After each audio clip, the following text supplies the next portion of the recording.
Welcome to Dave's Daily Crypto Take. Today is Sunday, June 27th, 2021. Let's take a look at today's charts. We got BTC at number one, $33,273, up 5.79%. Ethereum at number two, $1,848, up 4.4%. Tether at number three, $1. Binance Coin at number four, $278.63, 1.13% up. Cardano at number five, $1.26, 1.7% up. Dogecoin at number six, 24 cents, up 1.93%. XRP at number seven, 61 cents, 1.48% up. USD coin at number eight, $1. Polkadot at number nine, $14.39, up 0.41%. And Binance coin at number 10, $1. So let's take a look at the crypto fear and greed index. Extreme fear can be a sign that investors are too worried. That could be a buying opportunity. And when investors are getting too greedy, that means that the market is due for a correction. Today is extreme fear at 22. Yesterday was extreme fear at 20. Last week, extreme fear at 21. And last month at this time, extreme fear at 21 as well. So before we start, I just want to say thank you to all the subscribers and listeners. We've been on our 2-week journey so far. I want to still keep up the numbers. I still want to give you the news and updates. So please try and like, share, and subscribe. The more listeners, the more watchers, the more content I can give you. So again, thank you very much. All right, so let's take a look at the table of contents. We got about 6 articles. Article number 1 is the Amazing Billion-Dollar DAO. At number 2, can Bitcoin and Ethereum survive this scare? At number 3, crypto exchange Binance says it will no longer serve Ontario users. At number 4, does JP Morgan have a leg to stand on when it talks about Bitcoin? Number 5, American rapper The Game charged for promoting scam ICO. At number 6, should traders expect Bitcoin to fall to $24,000? And the main topic for today is why crypto will likely go crazy again in July. All right, let's go ahead and get to the first one. The Amazing Billion-Dollar DAO. Derivatives exchange Bybit has committed $1 billion annually to BitDAO, the new DeFi-focused DAO funded by Peter Thiel and other prominent investors. Here's why. So, while the entire world is digesting the recent crypto mining and trading crackdown in China, Bybit, a China-born derivatives exchange now headquartered in Singapore, launched its latest and potentially greatest incarnation, BitDAO. Backed by prominent investors such as Peter Thiel and his founders' fund, Pantera Capital and Dragonfly Capital, the DAO raised $230 million on its promise to support and turbocharge decentralized finance. Bybit's rise and its pivot to BitDAO might seem like an overnight sensation, but in reality, the derivatives exchange made a very deliberate decision to leave China a year ago when it shut down its local operations and focused its efforts on courting international retail investors. The move into a DAO makes sense when we look at its journey thus far. So how did Bybit grow from a little-known China-based exchange to a global giant whose daily trading volume frequently topped $10 billion over the past few years? For this week's Dubbing, I talked to Ben Zhao, co-founder and CEO of Bybit, and chatted about the rise of the exchange and why its move to a DAO was inevitable. So, from 5% of BitMEX volume to 10x BitMEX volume, Zhao, who was born in Liaoning province but went to college in the US, got into crypto as a part-time content creator and YouTube influencer. He quickly amassed tens of thousands of followers and carved out a specialty analyzing various ICO projects in 2017. When the market crashed in 2017, Zhao realized that his best shot in crypto wasn't content creation. It was rethinking how to make crypto derivatives exchanges more accessible. As a former Forex exchange operator, the interfaces on the then popular derivative exchanges such as BitMEX and OKEX struck him as Windows 95-ish. He decided to launch a crypto derivatives exchange that looked and felt as modern as crypto itself. We started in April 2018 and went online in December 2018. Zhao told me all of us lived in the same apartment and worked 24/7. Fundraising was the hardest. We met with over 100 VCs, but only managed to raise from friends and family. Crypto derivatives exchanges allow traders to go long or short a crypto without holding spot assets. Bybit is known for offering highly leveraged perpetual contracts, which are derivatives without an expiration date. Zhao's big break came in March 2019 when the bear market finally eased and Bybit broke even for the first time. We tried to raise more in 2019 by promising investors that by 2020, we'd surpass 5% of BitMEX's trading volume. But it turned out that in 2020, we surpassed BitMEX, and now we are trading 10x of BitMEX's volume, Zhao told me proudly. The key to Bybit's early growth was its influencer marketing program. When we were small, it was impossible to spend money on marketing.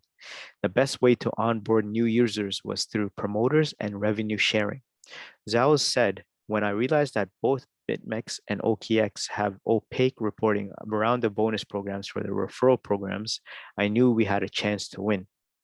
This insight pushed Zhao to devote the majority of engineering resources early on to build the best customer relationship management platform, CRM, like Salesforce, for influencers who could make money by promoting Bybit to their audiences. Its CRM tool is sophisticated enough to allow promoters to view traffic generated by their social media posts, break down their commission by region, and even provide advanced analytics of their audience's behavior. That's not so different from the tools TikTok provides to its influencers. But back then in the crypto world, Bybit was unique in its offering and relentless focus on retailers. Data transparency is key to promoters. They have to know that they are treated fairly and can make a living by being a full-time Bybit advocate, Zhao said. In those early days, 60% of Bybit's volume came from affiliate marketing. Over time, as Bybit established its brand, the affiliate marketing volume dropped to 20 to 30% as the site became stronger. Impressively, it was among the only exchanges to have 100% uptime during last month's market volatility. Bybit decided to leave China in June 2020. To outsiders, it might have seemed crazy for Bybit to leave one of the largest retail markets in the world. But Zhao and his team realized that crypto trading had become a very endangered species in China. We had two choices. If we stayed in China, we would be closer to the Chinese retail market and have access to millions of new customers. But the downside was that good engineers, especially those who were ex-Alibaba and ex-Tencent, were all wary of joining a Chinese exchange. So the company decamped to offices in Singapore, Hong Kong, and the Philippines and other places throughout Asia. Only a handful of R&D resources are still contracted in China, he said. Choosing to serve the international market wasn't particularly easy, but the affiliated marketing program worked out well. The promoters became Bybit's ambassadors well beyond China. Indeed, its biggest users base as now in Germany, England, Malaysia, South and North Korea, as well as Japan. The growth path was not all rosy, however. Over the years, Bybit's aggressive push into the retail trading space and its notoriously high leverage up to 100x caused regulators to crack down on the exchange. Both the UK's Financial Conduct Authority and Ontario's Securities Commission banned Bybit from offering services to its citizens. The company has compiled and halted its business there. There's really nothing we could do, but it also illustrates the importance of decentralized exchanges, Zhao told me. Like Binance, Bybit faced two paths, and I was here and I would like to play on words. Tao means path and is pronounced DAO. Hence, Bybit faced two DAOs. One path was to become regulated, which is the direction that Binance took. The other DAO was the path of decentralization via decentralized autonomous organization, DAO, which is actually the most Taoist path there is. That's the path of Bybit took. Zhao believed that decentralized yields more potential because it's bigger playing field. And that's how BitDAO came to be born. If we want to turn our business from billions to trillions, we cannot exist in a company form, but a social phenomena form, Zhao told me, somewhat mystically. Though it's early days, we can see a hint of what Zhao ultimately hopes to achieve. The traditional Web 2 approach that most exchanges took was launching native tokens as a way to transact, pay for services, and maintain control, as well as the lion's share of the business. But BitDAO's native token is a governance token that puts the community, not by Bybit, in control. DAOs are the latest sexy trend in crypto. The basic idea is that a group of smart people, all of whom with skin in the game via governance token, are better able to sort through fast-moving and voluminous amounts of information and make decisions than a small group of experts. Every crypto startup either has launched or is launching a DAO, though ironically, many are still backed by Silicon Valley investors. So what makes BitDAO a true DAO? For Zhao, BitDAO is first and foremost an organization with a voting structure. He aspires to build an organization that will work with protocols and projects built on any legitimate blockchain. To start with, he's committed 0.025% of Bybit's total trading volume to BitDAO's treasury. Given its recent data, that donation could exceed 1 billion per year. So everyone can see our volume on CoinGecko and calculate our contribution. There's no hiding or confusion, Zhao said. With that fund and the newly raised capital, Zhao wants to solve DeFi startups' three biggest problems: funding, R&D, and liquidity. I think R&D sits at the heart of crypto going big, he said. I want to be able to support engineers who want to leave Microsoft and Google and be able to work full-time in crypto. But BitDAO's isn't a nonprofit. It's still looking for a return to investors. So how does that work? The answer is that by investing and swapping its treasury tokens with favorite projects tokens, BitDAO could eventually become a sort of crypto industry-wide ETF, a safer way for investors to participate in the most interesting new projects that emerge in crypto. And that might be the ultimate reason why investors such as Peter Thiel invested in DAO. The DAO is an efficient way to amass as many tokens as it can, distributed among the most promising new projects in the hot and fertile DeFi ecosystem. Needless to say, BitDAO will be competing with other VCs and market makers. It's not clear whether the DAO's wisdom of the crowd approach, plus an enormous amounts of funds and its close ties with the money printer, Bybit, will give it an edge over a handful of super savvy investors moving fast and calling the shots. But maybe it's just like 2020, when Zhao had the foresight to leave China. By DAOing itself, Bybit is leaving the centralized web for the potentially safer, smarter world of Web 3. And perhaps this is yet another foresight Zhao will be glad to have had in the future. So, China has a history of redefining technology. It redefined what the internet is with its firewall, and now it's redefining what NFTs are. What the Chinese characteristic, no public ledger and no reselling rights, Alipay unveiled a novel use of NFTs and is using them as skins for user profiles when they make transactions. I guess it's cute. We will just have to get used to NFTs being literal JPEGs in China now. The pain is real. Chinese miners, including those in Sichuan province, are now in a state of despair. Miners have to decide whether to hold a fire sale and leave or flee abroad. No one expected the severity of the recent crackdown, and there are two dominant theories. The pessimistic one states that Bitcoin has left China forever. The optimistic one hopes that once the crackdown recedes, small mining farms will resume. Bitcoin is unlikely to disappear from China. Me, I'm optimistic. Long term, we have an old saying, which means when there are orders from above, there are countermeasures from below. Given blockchain's permissionless nature, the Chinese will eventually find a way to jump over the firewall and access crypto. So there you guys have it. What do you guys think about the Amazing Billion-Dollar DAO? Comment down below and let me know what you think. Let's move on to article number 2. It says, can Bitcoin and Ethereum survive this scare? So after 3 days of sustained recovery, Bitcoin and Ethereum fell prey to strong bearish pressure yet again as Ethereum clocked in a value near its recent low of $1,700. For Bitcoin, that asset hovered just above 30,000 US. As press time as fear loomed large in the industry over a new low, While the markets were slowly turning long-term bearish, the direction was still identified in the short term.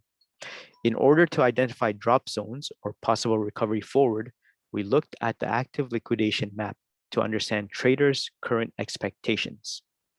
Liquidation pool at a higher range for Bitcoin, Ethereum, while bears have the advantage at the moment. The prices of Bitcoin, Ethereum remain inside a range, which one could be a potential bottom before the price picks up again. Now, while the possibility is reducing with each passing day, according to data, more liquidity is showing up at higher prices. The importance of liquidity during such times is high because price action follows the capital pools. So, whenever orders are set in any direction up or down, the price approaches that value over time. And once the price approaches, these capital pools, traders, usually add more margin or liquidate more in their positions. So now when analyzing the attached chart for Bitcoin and Ethereum, it was identified that Ether had a strong capital pool range at $2,200. Similarly, there were also a strong liquidity zone between $1,700 and $1,800, one where the coin resided at press time. The interference that can be drawn from this narrative is that Ethereum could potentially reverse this range as price action will be dragged towards the liquidity project and pocket. Similarly, for Bitcoin, a huge liquidity pocket was observed in the range of 36 to 39,000 with 1.3K Bitcoin. So it is likely to move above yet again. At press time, Bitcoin futures rolling 3-month basis had undergone a strong reset on Binance and Durbit, a finding that meant that spreading and between spot and futures has dropped. Now it came down with a massive decline over the last few days, so there might be more freedom to the price movements. However, Bitcoin is playing with fire at the moment as its weekly candle comes to a conclusion ranging just above the demand zone. Support range of $28,130 to $30,130 has been held since the beginning of 2021. Failure to uphold this level going into next week would open the floodgates and the bulls would be slaughtered under bearish pressure. Right now, it is imperative that Bitcoin closes the weekly candle above $30,130 in the next 24 hours, and the next candle should not retest the aforementioned demand zone. As we enter Q3 of 2021, things may start to look lively for the market, but time is running out and the market needs to react quickly. So what do you think? Can Bitcoin and Ethereum survive this scare? Comment down below if you think it's going to go up or down in the next 24 hours. Next, article number 3. Crypto exchange Binance says it will no longer serve Ontario users. Crypto exchange operator Binance is exiting the Canadian province of Ontario amid a regulatory crackdown there. Binance announced Friday that all Ontario-based users must close out all active positions by December 31st, 2021. The Ontario Securities Commission has begun taking legal action against unregistered crypto exchanges in recent weeks, including against Bybit, Poloniex, and KuCoin. The regulator has alleged that these exchanges failed to comply with the province's securities laws.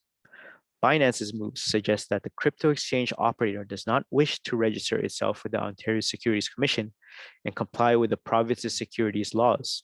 In a similar move late last year, crypto derivatives exchange BitMEX also blocked all Ontario-based users to avoid the region's securities laws. As for Binance, the crypto exchange operator received another warning from Japan's financial service agency this week. The regulator said Binance is still operating in the country without registration. A Binance spokesman told the block that the company does not currently hold exchange operations in Japan, nor do we actively solicit Japanese users. The spokesperson declined to comment whether that means that Japanese users can visit the Binance website on their own and trade. So yes, what do you think about this crypto exchange Binance working in Ontario and no longer being served? Comment down below. All right, article number 4. Does JP Morgan have a leg to stand on when it talks about Bitcoin? So, American investment bank JP Morgan reiterated its bearish stance on Bitcoin earlier this week, with the firm cautioning its investors following Bitcoin's price dip In a newsletter to its clients, the bank projected a dip below $25,000 for Bitcoin, citing the upcoming unlock of the Grayscale Bitcoin Fund. Needless to say, these projections haven't been received well by many in the community, criticizing JP Morgan as master manipulators. Analyst Lark Davis shared his opinion on this project by stating, quote, "There's not a market they haven't manipulated. Now that the market is down, they've of course became very, very bearish. They're putting out bearish predictions saying that we're going down to 20, 25,000. And of course, at the top, they were saying that we were going to go up to 140,000. He added, now, if Bitcoin goes down to 25,000 and their initial prediction of 140,000 remains true, then surely you want to buy the 25,000 Bitcoin because we're going to go up to 140. Well, here's where it's worth noting that in a recent tweet, Davis had claimed that while the daily markets were not bullish, it may not necessarily be a bad thing. Although the daily has been looking rough for Bitcoin, on the weekly charts, we are still trending above the 50-week MA. Nice, as he tweeted. And in fact, Davis also stressed that buying Bitcoin in these currently bearish times is a good idea, as according to him, this is still the wider bullish market. According to him, the cryptocurrency market is likely to rally in a big way going forward. So this is the total crypto market, which has essentially just flipped previous resistance into support and is now primed for the most face-mailingless rally in history. So circling back to the discussion on the effect of Grayscale unlock on BTC's price, Davis argued that an investor is as important to keep an eye out for. A lot of variables here to say that we are definitely going to go down the 25,000 mark, he said, further making an observation regarding the buying pressure coming into the market whenever BTC has dipped below 30,000 and dips bought within a short period of time, he added, quote, the market is looking weak, so if we saw a sell-off from the Grayscale investors, it would not be positive. We would definitely see the prices going down, potentially under our previous lows. So maybe 25,000 is a possible target. He once again cautioned investors about a possible sell-off, claiming that is something that they should have on their radar. So what do you think about this? Do you think JP Morgan is doing some FUD news? Does JP Morgan have a leg to stand on when it talks about Bitcoin? Comment down below. All right, before we go ahead with that, let's just take a pause. I just want to say thank you again for all the listeners and watchers to this Dave's Daily Crypto Take channel. Please like, share, and subscribe if you can. All the support is much appreciated, and I would love to hear from everyone. I've been looking at the analytics, and I've seen people listening in the States from the West Coast to the East Coast. I even got some supporters in Europe around Switzerland, Norway, and Finland. And also thank you very much to all my Japanese listeners and also Asian listeners. Thank you very much. All right, let's move on to next article. American rapper, The Game, charged for promoting scam ICO. So gangster rapper Jason Hunt Terrell Taylor, popularly called The Game, has landed in trouble for allegedly promoting an unregistered initial coin offering in 2017. The music star faces a charge to the tune of $12 million alongside executives of the firm whose illegal ICO he allegedly promoted that year. Unfortunately for The Game, his crimes were not tried in court until a recently amended official filing that the court had incriminating evidence against him. From not being a part of the trial initially to the rapper's inclusion into the lawsuit, the turn of events has been a little dicey for the rapper. So the entire scenario began to play out when Paragon hit the world with promises to use crypto and blockchain to make the cannabis industry a mainstream one. They co-opted The Game to help them promote the PRG token on his personal social media pages. One of his promotional posts had him standing with Paragon's CEO and former model, Jessica Versteeg, in a tweet where he said, preparing to revolutionize cannabis and the world. The project was a successful one as over $70 million was raised in months back in 2017. Less than a year later, the entire promotion and funds gathering, a firm that invested in our PRG token, Ashley Davy, filed a lawsuit against Paragon for conducting an unregistered securities sale. They demanded that the firm refund investors those involved in the ICO, stating clearly that Paragon was not registered with the US Security and Exchange Commission. The regulators quickly jumped in, urging the firm to refund all investors their funds as the entire project was not in line with the security laws in the US. The game was not involved at this point yet until an amended lawsuit came by Federal District Judge Jeffrey S. White. According to the judge, the rapper had acted for his own gain or Paragon's gain, and therefore will now be considered a member of the project. So, have you ever listened to the game's music? American Rapper, the game charged for promoting scam ICO. Let me know if you heard about this story or not, and if you're actually interested. Thanks. All right, let's move on to article number 6. Should traders expect Bitcoin to fall to $24,000? So, El Salvador's Bitcoin adoption has been well received with the crypto community, and the positive sentiment may have even led to some temporary price relief in an overall bearish market. However, there seem to be certain cracks in El Salvador's vision for the future, as several financial institutions and rating agencies have pointed out the risks associated with accepting Bitcoin as a legal tender. While the backlash may have not had an immediate effect on BTC's price, the weekend curse seems to have continued once again. BTC's price at press time was on a 2-day low, with losses of over 17% at the bears regained control of the market. At the time of writing, the King coin was trading at $30,600, down by 10% over the last 24 hours.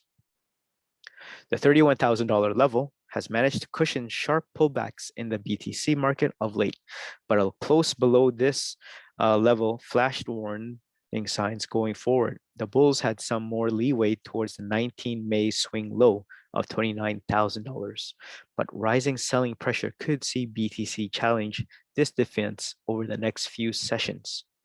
So the MACD was denied a break above equilibrium as a bearish crossover denoted selling pressure. At one point, the directional movement index showed that bulls were on the cusp of recovery after the BTC challenged its 35K price ceiling.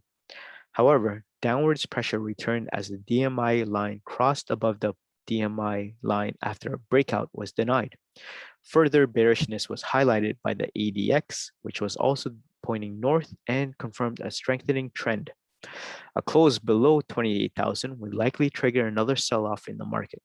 The lack of a strong support point below the aforementioned region might see BTC retrace towards its late January levels of 24,000, representing a further decline of 23%.